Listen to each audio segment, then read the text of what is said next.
Hey, welcome back to another episode of YOML, a year of magical learning. Today we have an exciting, I think this is I guess fitting for our company, a book so Chris, why don't you introduce the book and we'll see how fitting it is for company. Yeah, it's a. Have you read this one, by the way? I don't know No, if I you have did. not. Okay. This is it's a book called Tribe, on homecoming and belonging by the author Sebastian Junger. It's an interesting book that combines history and psychology and the anthropology of what we can learn from tribal societies about loyalty, belonging, and our eternal human quest for meaning. The book itself, it's a pretty short read. But I found it actually be pretty powerful. I really enjoyed this one. It for me personally, just kind of jumping right into the reflection, I connected with it immediately, because it talked a lot about like returning Vietnam veterans and things like that left a heightened traumatic environment where they were, had a very unique cause and mission that they, had shared with their band of brothers and sisters and arms or whatever, and what they were doing. And then they would come home. The sense of belonging and connection that they felt in those heightened senses of awareness environments and traumatic inducing environments, was intense, as intense as the environment. And then they come back to kind of their normal life, I guess, in their civilian life, and they just have this huge disconnect from what they were experiencing of all these amazing human range of human emotions and connection with their people around them, to this massive disconnection with everybody around them. And for me, that resonated immensely, specifically around my family's experience in the NICU with our daughter Amelia. The doctors and nurses and respiratory therapists and OT and PTs and all the whole staff, like even the people that you walk in the door every single day that are scanning your stuff through security. I mean, there's just, we went through a lot together with a lot of those people, and not only with our daughter, but with our son as well. The heightened amount of purpose. Like, this is all about saving our daughter's life, and trying to give her a chance at a shot at life, and connection and human empathy and problem solving and helping each other. It's like, when the situations are like that and you're in that kind of a traumatic environment like war, or like in the NICU or whatever it may be, you're it brings out the best of humanity. It's weird, it's bizarre. It's like everything that we're great deep down in, it, like, these kind of environments really can pull that out of you. And then once you've experienced something like that, and you've, like, some of these doctors and nurses are some of the probably closest relationships I'll ever have in my life. I mean, I consider myself lucky to have a lot of very, very close friends. I don't think any of them will ever know me as well as some of those doctors and nurses knew me for only a short period of time in my life. And like, no matter where I go or whatever I do, I would never probably have that. It'll be rare if I ever find that connection ever again with other people, because we were so united around a cause, and all the human range of emotions were palpable all day, every day. And yeah, I mean, it's something that I personally felt very powerfully. And then going back into, I'm not a war veteran or anything like that, but going back into quote unquote civilian life after being that in that immersive environment for about 6 months of our life over the course of a year. It felt weird. I mean, I actually felt disconnected from other people around me. I felt like didn't really know what to talk to other people about. I felt like, only people that really understood how I feel in that moment was people that, I wasn't around and I couldn't see and couldn't talk to. And yeah, I don't know. It was weird. A lot of this book talked a lot about the psychology of that, and the history of, our human need for that connection, and how a lot of these, tribes, or why tribes are so important to people. And for me, the reflection title I wrote on this one was, every tribe needs a shared mission to thrive. And, you know, when I think back to like my time in the NICU, you know, our shared mission was Amelia. It was giving her a chance for a shot, giving her a chance at a shot of life, you know, and we were all, that was 100% all of our singular focus every day, all day. And, you know, if you're a war veteran, I'm assuming your mission is to support your country and, you know, and make sure you get your brothers and sisters in arms home, you know, or whatever that may be. Or, you know, it talked a lot about, I've heard this in multiple different books before, like in World War II, when, you know, the Nazis were bombing England, and those people that were having the air raid sirens every single day in Britain, they never, they missed it. They felt this like incredible sense of belonging, of national pride, or we all, after 9/11. I mean, I don't know about you, but I felt it, you know, like, just what it meant to be an American, you know, and how special it is to be an American after 9/11. Or, you know, they talked about Croatia, I think it was Croatia or Serbia, Bosnia, when they had their civil war there, and you know, there was genocide going on, and you know, lots of just turmoil in the country in the late 80s and early 90s. And I remember that as a kid, just kind of barely, but he interviewed some people that were in that environment, and they missed it. They felt it, you know, even though it was awful, felt bad, but it was some of the fondest memories they had, you know, because it was like the range of humanity that they were experiencing was something special. And, you know, it reminded us all of how we're so special anyway as a species, you know, just that shared connection. And, you know, so, you know, bring this full circle to what we're trying to do, you know, my mission in life and our shared mission is about living a balanced life and helping others to find balance in their own life. So we're working really hard to try to build a tribe of people that care about the same thing. And if you know, I have a feeling that if we can unite enough people that care about that around this purpose, then I know magic will happen eventually, you know, like if we keep trying to lock in and focus in and try to help each other out and, you know, work towards something greater than just ourselves. Yeah, it'll eventually something great will happen. So, Right. that was the reflection overall, but the, you know, yeah. So the question I, you know, threw out there was, what's your tribe's mission? I know what your tribe's mission is, because it's our shared tribe, but, you know, for anybody listening, and something to think about. But yeah, I'd love to get your thoughts on that. Yeah. So for me, I think I like to add that every person needs a tribe. Right. And every Agreed. tribe has a shared mission, because I think it all comes down to each person has a mission, and because that mission is the same, then because it's the same, you unite and you become a tribe. Agreed. Right. Because I think the mission is the arrow that points in the directions that you know, these people are going forward with, you know. So, and I think, you know, talking about the soldiers or the NICU, right? It's the emotions that is being on overdrive. It is the super, I mean, it's over heightened to the point where your emotion, it is so high. And because emotions are like fire, it actually sparks other emotions to elevate as well. Right. So when you talk to the security guard, the gate guard, or the doctor, the OT, the nurses, right? Your emotions affects them, and it affects you. And so I think, you know, on that level, when you're on that overdrive sensations, right? Your emotions is very like they influence other people. Yeah. And when you have the emotion, you feel the connections. And then when the emotion goes away and you go back, right? It's just like, well, you did get disconnected. I think for the most part, people connect on emotion, not on logic.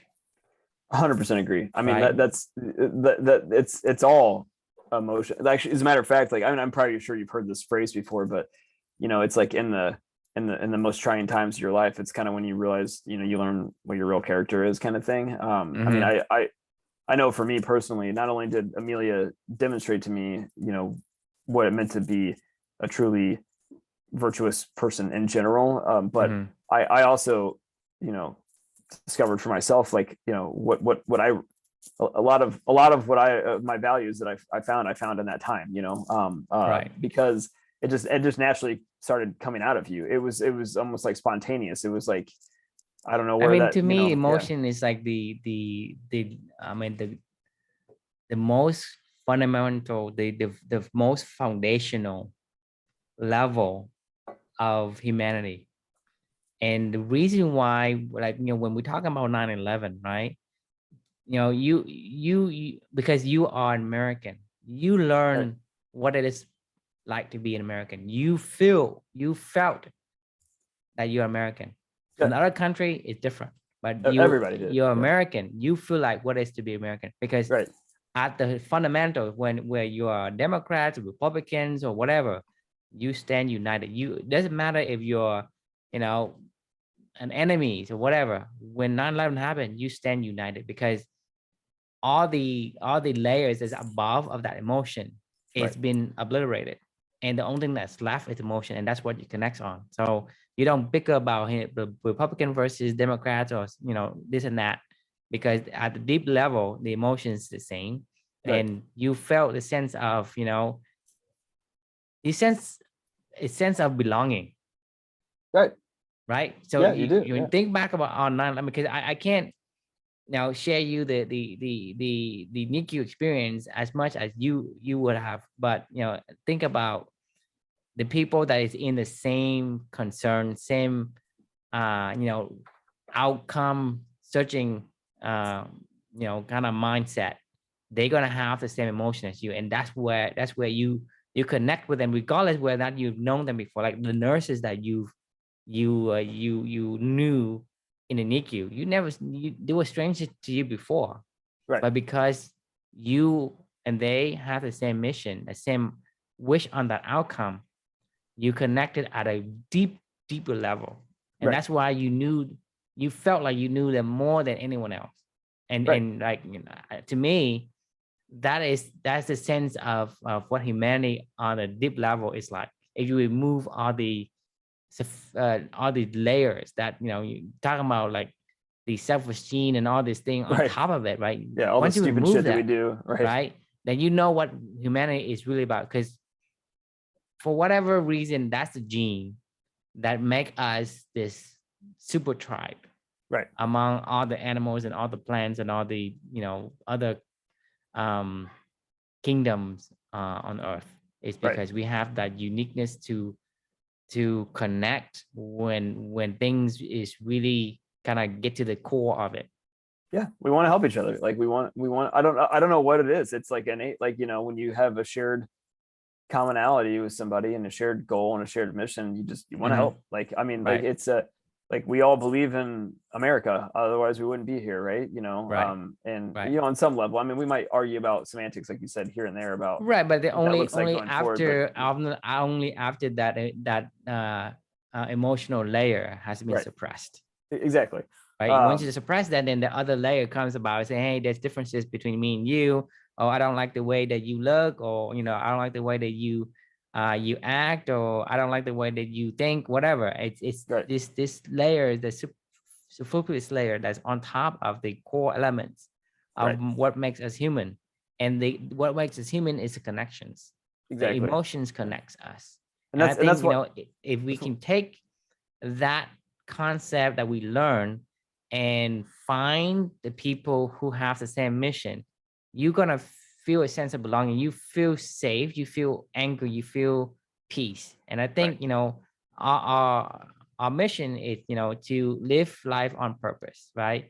Find your purpose and live the life. And once everybody have that mission, the people that you surround yourself with inside of company, inside of whatever program that you're in, you're gonna feel like you belong. You feel like this is home, right, right? Because you connect on a subliminal level of what it means to belong to a tribe.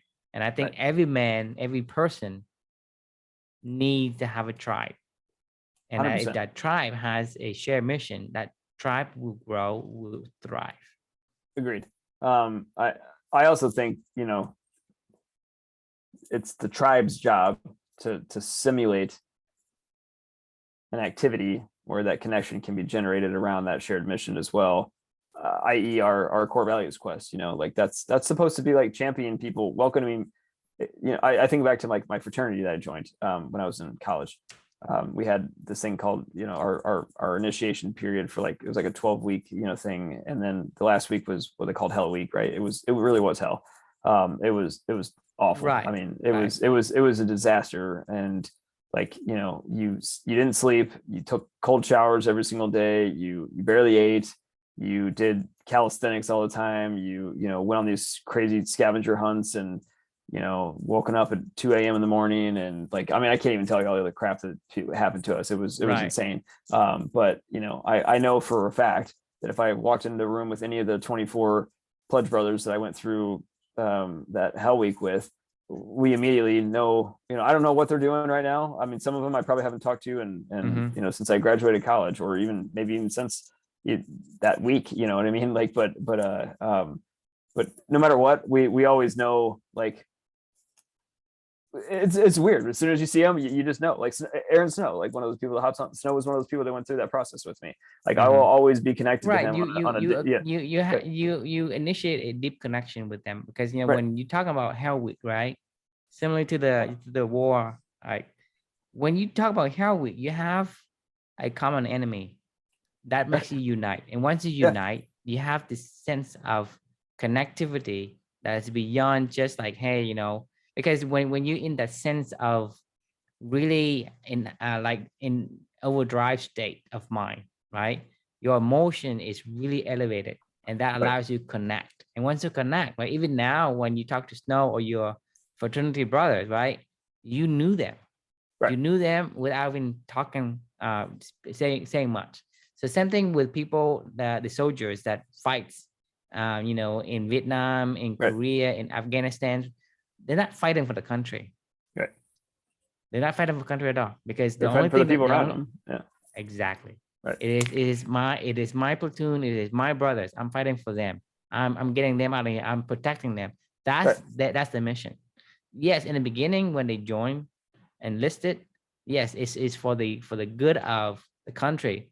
But in the battle zone, in the war zone, they're only there for their brothers, and that what makes this tribe so uniquely tightened. Like they have this like very, very strong connections.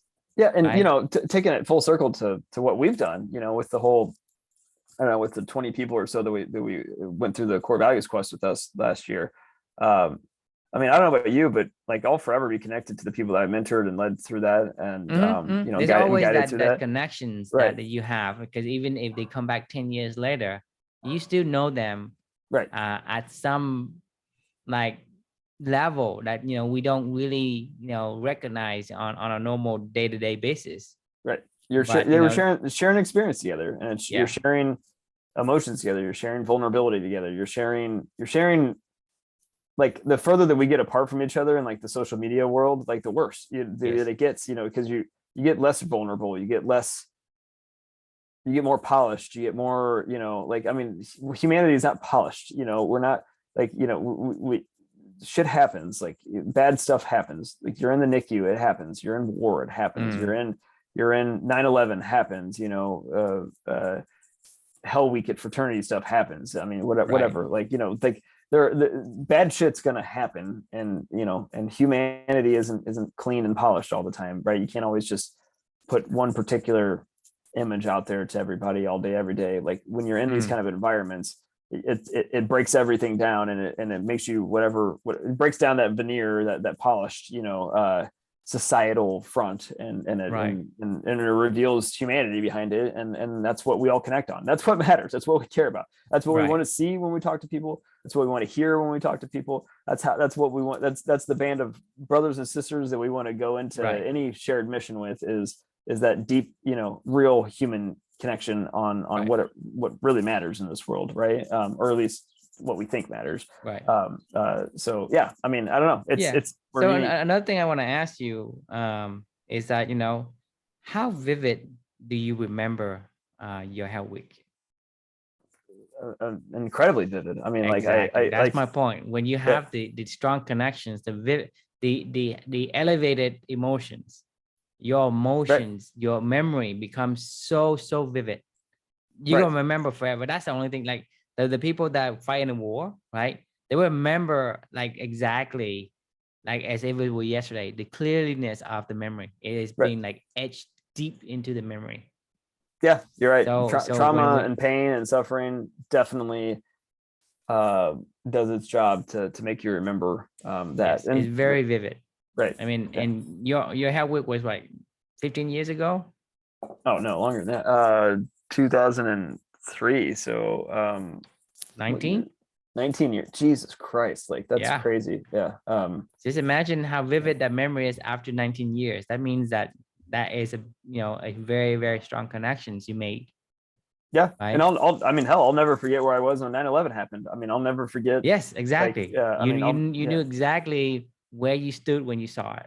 yeah. I mean, I can. I'm going there in my head right now. I mean, Yes, I can see exactly. myself The moment you mentioned that, exactly. Right, it's so like deeply etched into the memory bank that right. it's gonna be there forever.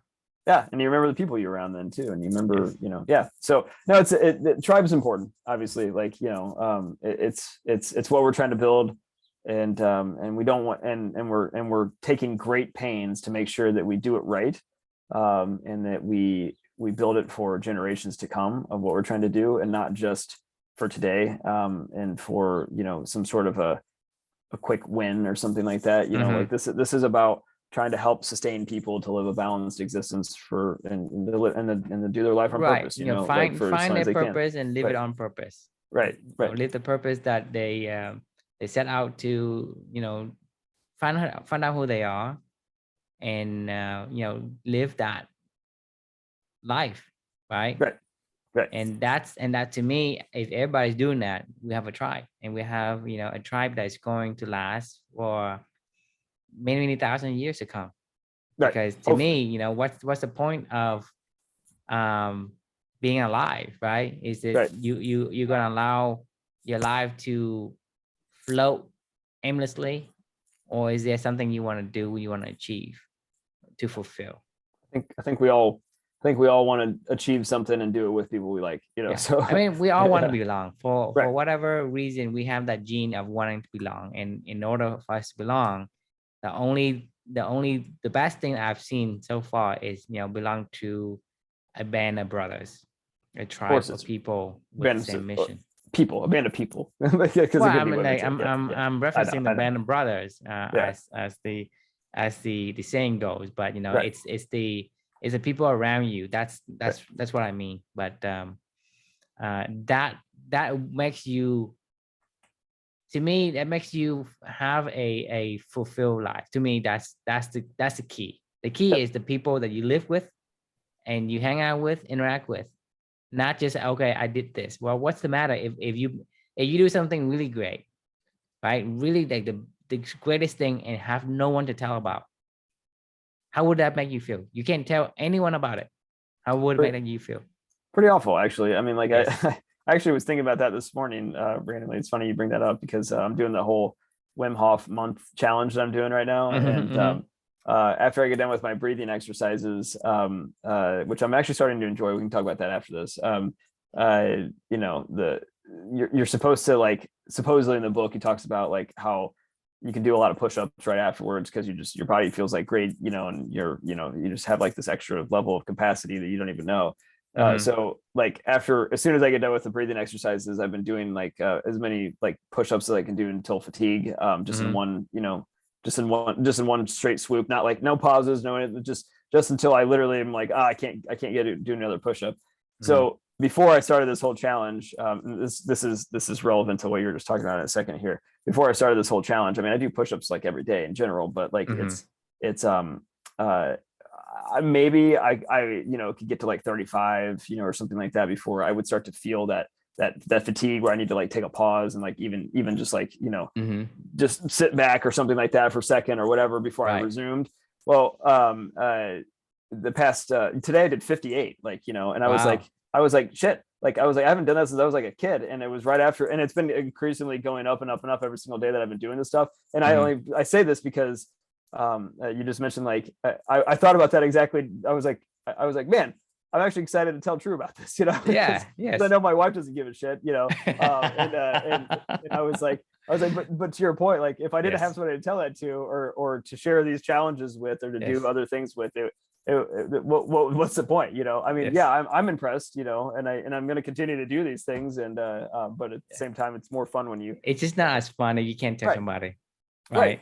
yeah, So the point is that's we are living for others as well. That means that we're here to make sure we connect and interact with other people. That's what makes that, you're excited to tell me, and I'm excited to hear about it. You know what I right, mean? And so that's the connections that makes life enjoyable. yeah, agreed. So awesome, man. Well, here's to building a great tribe, and we'll get there someday. But good book, Sebastian. And we'll leave it at Yeah. a question for you guys. What's your tribe's mission? And Do you have hopefully a everybody has tribe? one. Yeah. And do you want Or to do you join have a one? tribe? Yeah. Right. Yeah. If you don't, and you're Yeah, interested in what Clubney we're a talking tribe, and about, let us Clubney is a know. nonprofit. So, Right. come check us out. And if you have any questions, just put in your comments and we'll get to you. Love it. All right. All right. We'll talk to you all tomorrow. See ya.